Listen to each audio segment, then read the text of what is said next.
Bonjour et bienvenue dans la quotidienne de Scout TV, l'émission qui vous raconte l'éducation au quotidien. Au sommaire, aujourd'hui, c'est demain la journée mondiale contre l'obésité. On va en parler avec l'invitée du Grand Oral, la journaliste Marie de Brouwer. Elle signe chez Le Duc Graphique une bande dessinée à la fois informative, émouvante, parfois saisissante. Elle est intitulée « Ne pas couler ». L'anti-sèche d'Emma Guessel. L'anti-sèche, vous le savez, c'est la façon dont l'actualité résonne dans les programmes. On va encore prendre 24 heures d'avance aujourd'hui. Actualité anniversaire à un jour près. C'est un 4 mars qu'Abraham Lincoln devenait président des États-Unis. On va évidemment avec cela réviser les programme d'histoire. L'heure de la récré, toujours avec Emma, direction le Chili et un hôpital pour animaux dans une école. Et puis enfin, comme tous les vendredis, on pousse la porte de la librairie de Célie Luton pour des conseils de lecture pour les enfants et les adolescents. Aujourd'hui, des livres qui mènent l'enquête. La quotidienne de Scout TV, c'est maintenant, c'est parti. Grand Oral.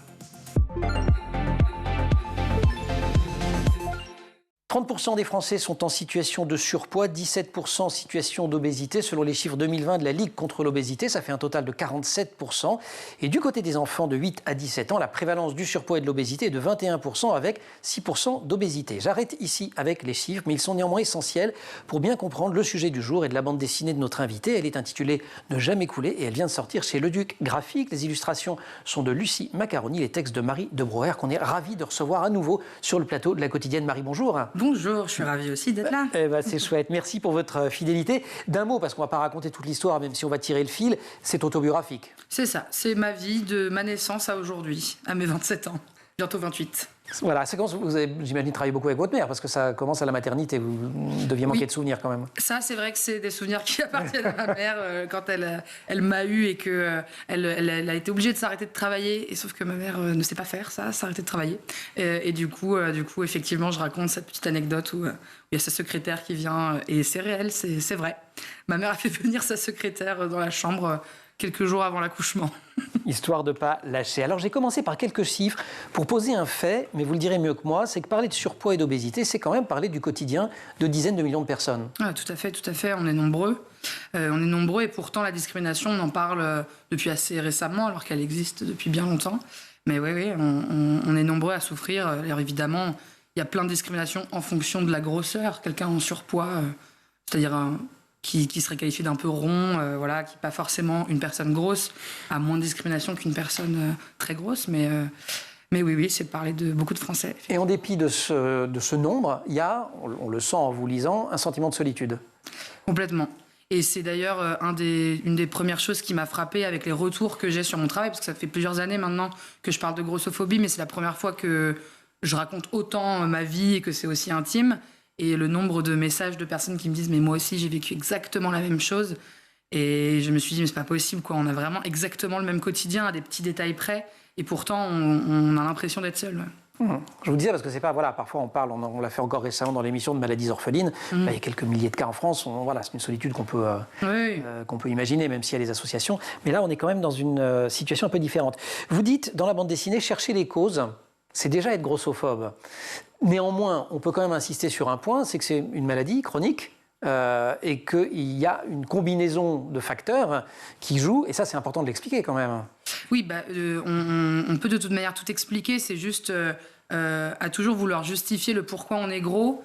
Ça vient souvent dans un second temps, quand on dit je vis une discrimination, oui, mais en même temps la santé, en même temps ceci, en même temps cela, j'entends bien. Mais à vouloir expliquer à tout prix pourquoi je suis grosse, c'est vouloir du coup trouver une solution forcément. Et c'est mettre toutes les personnes grosses dans le même panier. Parce que même le point de vue de santé, non, toutes les personnes grosses ne sont pas en mauvaise santé à un instant T. D'ailleurs, comme toutes les personnes minces ne sont pas en bonne santé à un instant T. C'est hyper subtil et compliqué, mais dans la tête de la plupart des gens, corps gros égale malade, et non, c'est pas exactement comme ça que ça se passe. C'est pour ça que je dis que de vouloir justifier à tout prix pourquoi on est gros, c'est déjà grossophobe. J'entends. On peut quand même dire qu'il y a de multiples facteurs, qu'il y a le métabolisme, les prédispositions génétiques, le fonctionnement hormonal. Il y a des conditions économiques aussi. Tout à fait, la précarité. Dans les milieux défavorisés. C'est ça, la plupart. Prévalence beaucoup plus forte. Exactement, ouais. Et il y a quoi d'autre ? Il y a d'autres facteurs. Et il y a des causes psychologiques. Psychologiques, exactement, les troubles du comportement alimentaire, etc. Et alors que dans la plupart des gens, dans leur tête, c'est uniquement lié à une responsabilité individuelle. 67% des Français pensent que perdre du poids est avant tout une question de volonté. Voilà. C'était un chiffre du livre blanc de Vivons en forme sur les discriminations liées à l'obésité en milieu professionnel. Alors que si c'était aussi simple et que si vous le souhaitiez, parce oui, que c'est aussi un choix et on peut décider d'avoir le corps que l'on souhaite. La plupart des personnes grosses, en fait, l'ont souhaité à un moment d'être minces et je pense qu'il y a encore aujourd'hui, même dans les milieux militants, même dans les gens qui savent, s'ils pouvaient appuyer sur un bouton et être mince, peut-être qu'ils le feraient. Et je connais pas une seule personne grosse qui n'a pas essayé d'être mince. Et donc non, c'est pas une question de volonté. Et justement, d'expliquer ces causes-là, ça aide pour comprendre. Typiquement, la génétique, l'injustice, c'est une injustice de la santé. On a toujours ce fameux ami qui mange beaucoup, qui mange tout et n'importe quoi et qui ne prend pas un gramme. En fait, c'est pas juste. Parce que c'est juste son métabolisme, il est comme ça. Son métabolisme qui fait comme ça. Sa génétique, elle est comme ça, voilà. Sur la grossophobie, quand même, il faut donner des chiffres. Alors, celui-ci date un petit peu, mais il y a un sociologue, Jean-François Madieu, qui avait fait un testing il y a une quinzaine d'années, qui avait démontré qu'il y avait même des discriminations grossophobes à l'embauche sur des postes de télévendeurs. Tout à fait. Des gens qu'on ne voit pas, quoi. Donc, c'est vraiment pas... on ne peut pas dire... Oui. Alors, c'est sûr, il y a plus de discrimination sur les jobs où il y a un échange avec le client en physique. Mais oui, parce que les préjugés sur les personnes grosses autour du travail sont liés notamment à la flemmardise, au fait que potentiellement l'état de santé ferait qu'on serait plus souvent malade et donc moins présent. Enfin bon, tout un tas. Et qu'on serait aussi plus bête. Je ne pense pas. Alors ça, je n'ai pas lu, mais effectivement, la sociologue Solène Karoff, qui avait écrit un livre qui s'appelle Grossophobie il y a 2 ans, disait, c'est dans un article du Monde récent, que l'employeur peut attribuer, alors peu au sens, c'est pas bien, mais au sens il le fait, des caractéristiques morales négatives aux personnes jugées trop grosses, comme l'apparaissent. Notamment, il présuppose également qu'elles auront davantage de problèmes de santé. On va continuer à parler de votre livre, Marie de Brouwer, mais pour l'instant, l'anti-sèche. Emma Guessel. Emma, bonjour. Bonjour Emmanuel. On est le 3 mars, mais tout comme on a anticipé la journée mondiale contre l'obésité, on anticipe un anniversaire qui a lieu demain, le 4 mars 1861. Abraham Lincoln est investi en tant que président des États-Unis, une présidence qui marque un tournant dans l'histoire du pays. Et oui, puisque Abraham Lincoln est le président qui a aboli l'esclavage aux États-Unis, non sans peine en revanche, parce que cette question de l'abolition de l'esclavage est une des causes principales de la guerre de sécession qui débute au lendemain de son élection. On y reviendra.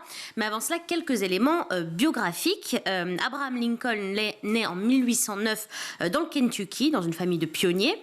Et c'est l'archétype même du self-made man, c'est-à-dire qu'il est autodidacte. Il exerce plein de métiers différents avant de devenir avocat en 1836.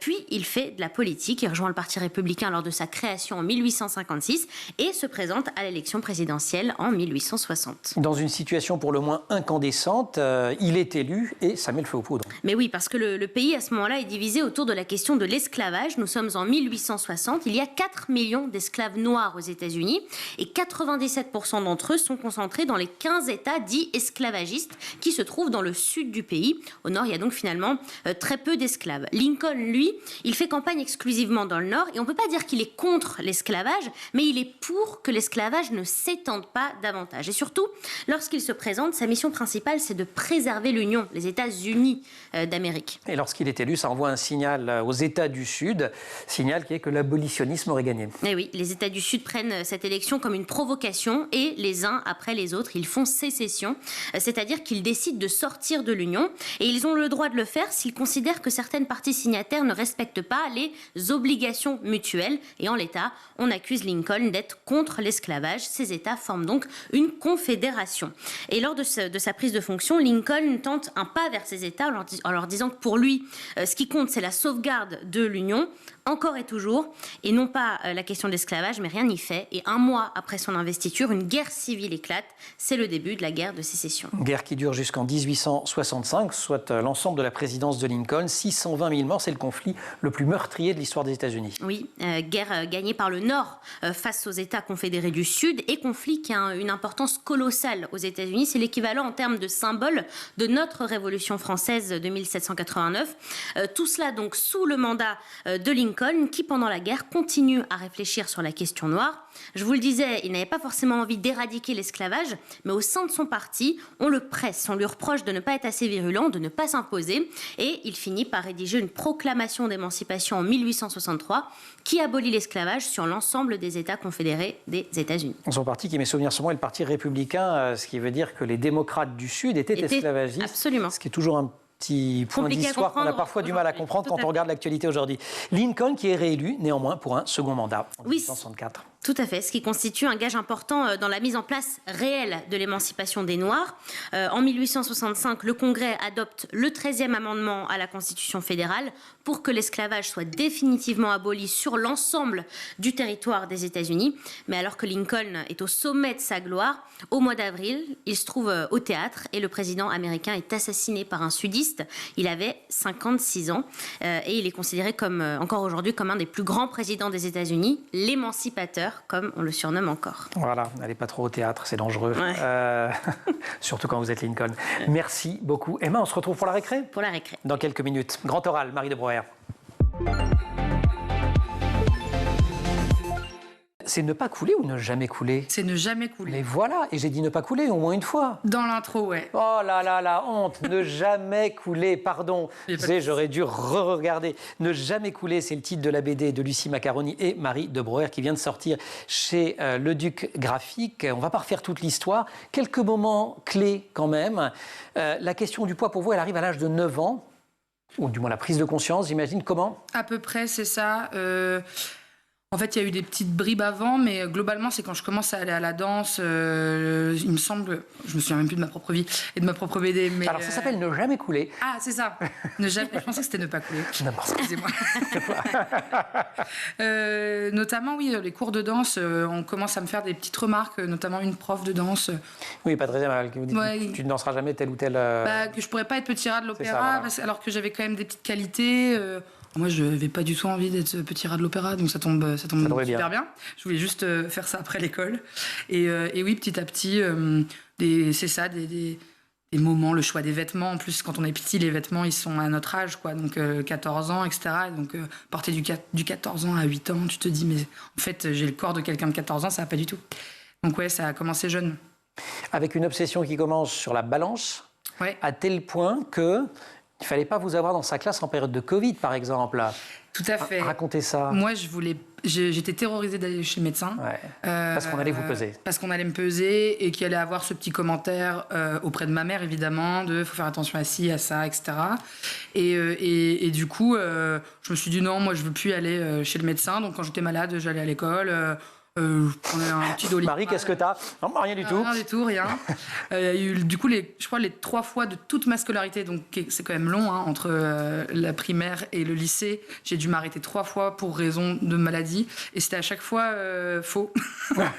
C'est parce qu'il y avait un contrôle qui arrivait. Parce qu'il y avait un contrôle qui arrivait. Okay. Dit, bon, donc là, il fallait que la peur du contrôle l'emporte sur la peur de la balance, c'est ça ? C'est ça. Excellent. Dans les sentiments qui apparaissent dans votre vie quotidienne à ce moment-là et qui, dites-vous, ne vous quitteront jamais, il y a un sentiment de culpabilité. Par rapport à l'alimentation ou... Il y a un sentiment de culpabilité, oui, parce que... Alors, c'est vrai que vous en parlez singulièrement sur l'alimentation et sur le moment où vous mangez des bonbons dans les transports, enfin, dès que l'occasion se présente, mais en étant coupable à chaque fois. C'est vrai que je me sentais... moi, j'ai commencé du coup à créer des obsessions autour des aliments interdits, donc tout ce qui est bonbons, gâteaux, enfin tous les trucs sucrés, quoi. Et donc, j'en mangeais à des moments, genre avant de dîner, enfin ce genre de moments, et j'ai déréglé mon rapport à l'alimentation en général à cause de cet interdit. Et oui, effectivement, j'avais l'impression mais quand j'étais petite, j'avais l'impression d'avoir fait la pire connerie du monde en ayant mangé un bon bec, quoi. C'était péché mortel. C'était péché, etc. Parce qu'effectivement, il fallait pas qu'il y en ait à la maison. Mais c'était pas non plus... ma mère, elle était très gentille avec moi. Elle n'était pas à me crier dessus si elle voyait un paquet de bonbons. Mais je m'étais monté dans ma tête tout un... Oui, je l'avais rendu hyper dramatique, quoi, cette action de manger des sucreries.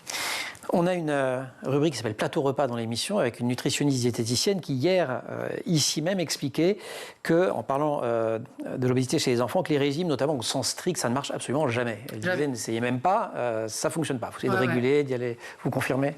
Tout à fait. Les régimes ne fonctionnent pas. Je crois que le chiffre, il est entre 95 et 98% d'échecs. Parce que se restreindre, effectivement, il y a tout un tas de raisons vraiment physiologiques, c'est-à-dire que le corps, au bout d'un moment, si on l'affame, il va arrêter de perdre du poids parce qu'il est en état d'alerte, quoi. Mais en plus de ça, psychologiquement, ça vient faire tout le contraire, ça vient dérégler le rapport à la faim parce qu'on va à l'encontre de sa faim, on s'affame, quoi, littéralement. Et donc, non, ça fonctionne jamais. Effectivement, le chiffre, il est entre 95 et 98% d'échecs. Donc, voilà. Beaucoup de questions, il y a beaucoup de questions dans le livre de vos parents. Alors, il y a votre maman, on l'aura compris, que vous révérez littéralement.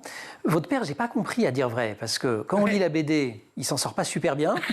Quand on regarde les remerciements, il s'en sort bien. C'est vrai. Donc il part quand même à un moment donné, c'est une rupture dans votre vie. C'est ça. Il lâche la famille. C'est ça. Vous nous dites qu'il a une maladie mentale, qu'il ne veut pas se soigner. Bon, ça ouvre les imaginaires. Voilà, c'est ça, parce que c'était pas non plus le sujet voilà. de la BD. Et effectivement, il n'est pas très présent parce qu'il est parti. Mais après, c'est un homme qui est encore dans ma vie. Voilà, j'ai une relation avec mon père qui est ce qu'elle est, qui n'est pas la relation idéale, mais qui n'est pas non plus la pire. Enfin voilà. Enfin, je pense que les relations. Mais qui à un moment donné a été un problème particulier. Vous dites quand même que c'est ce que vous allez travailler, notamment quand vous allez chez le psy pour la première fois. Tout à fait, tout à fait. C'est vrai qu'un départ soudain, moi je devais avoir 14-15 ans. C'est ça, c'est un abandon, mais qui est lié en plus de ça à une maladie psychiatrique, donc qui n'est pas hyper rationnelle, quoi. Ça a été difficile pour moi. Surtout que j'ai eu l'impression de grandir d'un coup, quoi. Moi, j'étais avec mes 2 parents qui sont ensemble depuis 30 ans. Je vais à l'école, c'est super. La vie, c'est aller à l'école, trouver un mari, faire des enfants, et voilà. Et là, je claque. Je claque, mince. Rupture du contrat et rupture de la confiance, c'est ça? C'est ça. Et donc, ça a joué, évidemment, dans ma construction de ma confiance en moi, en plus de mon poids. Enfin, c'est-à-dire que j'ai fait un cumul, quoi. Demain, samedi 4 mars, ce sera la journée mondiale contre l'obésité. On en parle à l'occasion de la sortie de Ne jamais couler, la bande dessinée signée Lucie Macaroni et Marie de Broer, qu'on retrouve juste après la récré. Emma. Rebonjour Emma. Rebonjour Emmanuel. Vous allez pour cette récré nous emmener au Chili. Et d'habitude, les récrés, on rigole. Et le Chili qui est actuellement frappé par de violents incendies. Oui, je sais que ça commence mal. Voilà, d'habitude, la récré, c'est joyeux. Et vous allez voir, il y a quand même une belle histoire qui arrive. Mais avant cela, quand même, une grosse pensée pour le Chili qui, en effet, lutte contre de très violents incendies. Près de 430 000 hectares de forêt ont déjà brûlé. Il y a des victimes, des milliers de personnes n'ont plus de maison. La France a même envoyé du renfort, 83 pompiers au Chili pour apporter de l'aide face à cette situation très compliquée. Voilà, et parmi ces victimes, et ça vous expliquera pourquoi Emma parle de ces incendies au Chili, il y a des animaux. Mais oui, notamment. Mais c'est embêtant, ça. Oui, hein. on ne peut pas laisser mourir les animaux. Enfin, bon, donc notamment dans la ville de Santa Juana, considérée comme l'un des épicentres des incendies. Et donc là-bas, il y a une clinique vétérinaire d'urgence qui a été installée dans une école, hôpital improvisé où les animaux sont soignés. Alors il y a de tout, il y a des chiens, il y a des chats, il y a des poules, il y a même des vaches. Les habitants, en fait, qui ont dû fuir rapidement, n'ont pas tous eu le temps de trouver et d'emmener avec eux leurs animaux de compagnie. Donc heureusement que cette clinique improvisée existe et que ces animaux sont soignés. Et grâce à des dons, les vétérinaires ont du matériel médical, des couvertures, de la nourriture, et ça permet donc de sauver ces animaux qui souffrent eux aussi de ces incendies violents qui frappent le Chili. Voilà. J'aime bien parce que vous faites ça avec des yeux de cocker à la fin. Ça veut dire quoi, ça? Des yeux de cocker? Cocker, non, vous savez pas, vous voyez ce que je veux dire? Non, vous allez vouloir garder votre copine. Voilà, ça, un truc attendrissant. Voilà, refaites parce que la caméra n'était pas sur vous, je pense, voilà. Ah, voilà. La récré, Emma Guessel, merci beaucoup. Grand oral, Marie de Broer.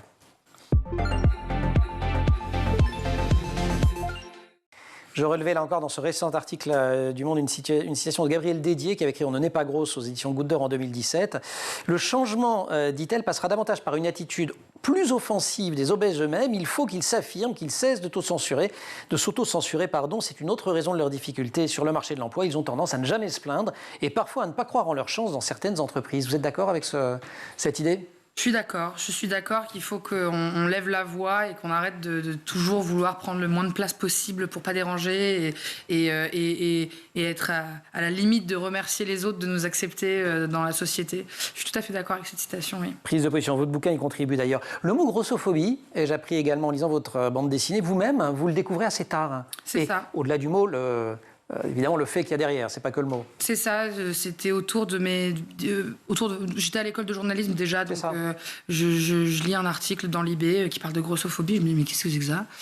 Et là, j'ai un monde qui s'ouvre à moi parce que je savais même pas que ça existait. Pour moi, vraiment, tous mes problèmes autour de mon corps, c'était un problème individuel. C'était normal que je subisse cette vie-là. parce que j'avais pas fait l'effort de devenir mince. Donc vous aviez sur vous-même un regard très grossophobe finalement. Ah bah complètement. Les personnes grosses sont aussi grossophobes souvent. En tout cas, je reçois plein de messages parfois. Dommage.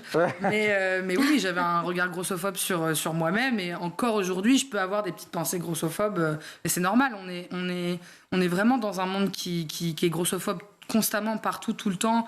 Même dans la bienveillance, il y a de la grossophobie, donc c'est hyper compliqué de s'en détacher et de se dire, de se détacher de tous ces mécanismes de pensée, quoi. Alors justement, c'est très frappant, je trouve, dans le bouquin. Vous parlez à plusieurs reprises de la peur qu'on ne vous aime pas parce que vous êtes grosse. Mais en fait, il y a plein de situations, je ne sais pas comment le dire, où la première explication qui vous vient face à quelque chose qui cloche, que ce soit dans une relation amoureuse, à l'école, ou etc., c'est lié à ça. Or, parfois, ça doit bien ne pas l'être. Et est-ce que le fil, c'est pas ça, c'est de vivre avec cette crainte permanente d'être jugé, jaugé à l'aune de son physique? Je pense que déjà, l'analyse, je l'ai faite aussi après coup. C'est-à-dire que sur le moment, quand je vivais ce que je vivais, je me disais pas forcément c'est parce que je suis grosse. Sur les relations amoureuses, quand même, si, c'est le constat, ces pensées négatives de me dire on m'aimera jamais étaient liées... elles sont arrivées super jeunes dans ma vie. Oui, ça, vous le dites vraiment. Hein. Ouais. Littéralement. Mais sinon, oui, est-ce que c'est de la grossophobie ou pas? Alors forcément, les choses qui me sont arrivées qui n'étaient pas de cet ordre-là, je ne sais pas forcément raconter dans la BD. Mais parfois, je sais pas, le départ de mon père, par exemple, c'est des événements... c'est pour ça que je dis pas grand-chose non plus, parce que c'est pas lié à la grossophobie. Mais oui, il y a toujours un moment où on se dit, est-ce que c'est parce que je suis grosse? Est-ce que je me mets aussi moi-même dans cette position-là parce que, en fait, ça fait 20 ans que je suis sous-estimée sur telle ou telle chose, que je compense par tel ou tel attrait de ma personnalité, et donc aujourd'hui, je me retrouve dans cette position-là. C'est pour ça que je suis en thérapie. Hein. Alors justement, merci pour la transition. Ce qui vous a aidé, dites-vous, vous lisez à l'envers. Même pas. Thérapie, féminisme, militantisme, les 3 mots-clés. C'est ça. Ça a été... ce qui m'a, ça m'a beaucoup aidé. Le féminisme et le militantisme sont arrivés avant la thérapie. Ah oui. Ouais. D'accord. Le féminisme, ça a commencé par ma mère. Je le raconte un petit peu, qui elle a eu un regard très très ouvert sur. Ah oui, plein de très vite, elle vous dit, il faut réussir tes études pour être autonome. Voilà, je me souviens de ça. Tu ne dois dépendre de personne. Ouais. Et donc c'était rigolo d'avoir cette éducation-là. Et en même temps, elle a eu des pensées grossophobes aussi, et donc aussi sexistes sur le rapport au corps des femmes, etc. Donc il y avait une dualité aussi chez ma mère. Mais donc j'ai été éduquée au féminisme assez jeune. Le militantisme, c'est arrivé sortie de lycée, quoi. Moi, j'ai passé le bac l'année du mariage pour tous, donc il y avait quand même... il y avait débat. Voilà, il y avait débat dans la société. Dans la société, quand j'avais 18 ans, donc ça commence comme ça. Et la thérapie, je dois avoir 21, 22 ans, quelque chose comme ça. Qu'est-ce qu'il aurait fallu dire à la Marie de 9 ans qui commence à se dire, là, ça va pas. Qu'est-ce que vous auriez aimé qu'on vous dise? Est-ce qu'il y a des choses... Voilà. Ouais. Ou qu'est-ce que vous auriez, vous, envie de lui dire aujourd'hui? Je pense que j'aurais aimé que les adultes autour ne se posent même pas la question de à quoi ressemble mon corps. J'aurais aimé que ce soit pas un sujet, ce que je mange, et je dis pas qu'il faut pas du tout regarder ce que mangent les enfants, hein, évidemment, mais qu'en tout cas ça soit pas pris comme une espèce d'inquiétude qui, en fait, avec le recul, mes parents me disent mais non, mais on n'était pas si inquiet que ça, hein, on n'était pas non plus à toute la pression et tout. Oui, mais moi, vous l'avez ressenti. Voilà, c'est ça, quand on est enfant, les choses sont décuplées. Donc j'aurais aimé qu'on en parle de manière un petit peu plus, oui, c'est ça, un peu plus subtile et un peu moins dramatique. Et la petite de 9 ans, je vais lui dire ah là là, t'es pas au bout de tes peines, je saurais pas quoi lui dire. J'essaie de moins de prendre la tête. Je sais pas si voir un psy à 9 ans, genre. Ah, ça existe, il y en a des biens, des pédopsies. C'est vrai, j'aurais pu, mais en tout cas, arriver à m'enlever dès cet âge-là, cette idée que j'allais devenir mince un jour, pour m'empêcher d'être obsédé par ça. Mes pensées, écrivez-vous quand même à la fin du livre, ne sont plus monopolisées par Score. Je suis désolé, on les a remonopolisées un petit peu, mais vous y êtes pour quelque chose quand même. Ne jamais couler, superbe BD, Lucie Macaroni, Marie de Brouwer, chez Le Duc Graphique. Vous restez avec nous, on va pousser les portes d'une librairie. Je pense que c'est même une librairie où on trouve votre BD. Pas mal, non? Oui. Ce sera avec Célie. Emma, merci beaucoup. Merci. La librairie.